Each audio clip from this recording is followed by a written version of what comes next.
কৰোঁতে আমি 1 টাইম 4টা কাপ লৈছোঁ। এই কাপত পৰিমাণ মতে শিল আছে, বালি আছে আৰু তোলা আছে। আমি এতিয়া লেতেৰা পানী বিশুদ্ধি কৰি দেখুৱাম।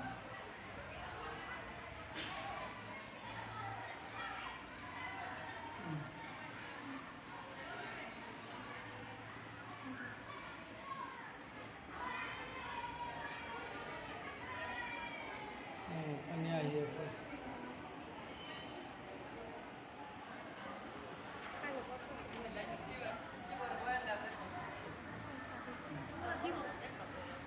ধুনীয়া ফিল্টাৰ হৈছে।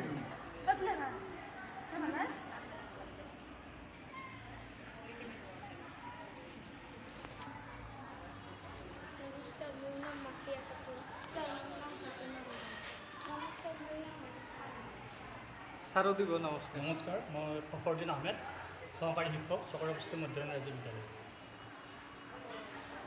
নমস্কাৰ, মোৰ নাম মহম্মদ আমিন হৈছে, সহকাৰী শিক্ষক, চকৰা বস্তি স্কুল। এই মডেলটোৰ দ্বাৰা কিবা উপকাৰ হ'ব নেকি? কেনেকুৱা উপকাৰ হ'ব? এই মডেলটো বনাওঁতে বহুত খৰচ যায় নেকি?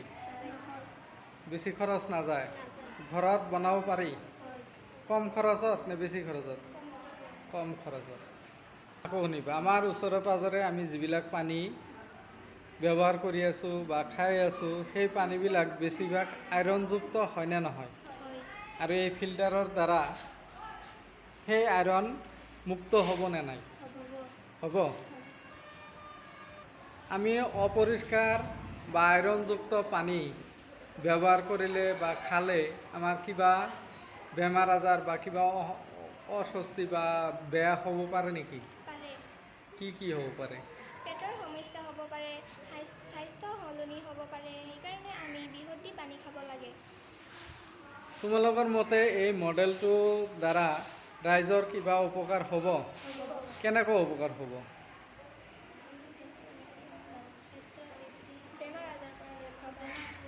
বেমাৰ আজাৰৰ পৰা ৰক্ষা পাব। আৰু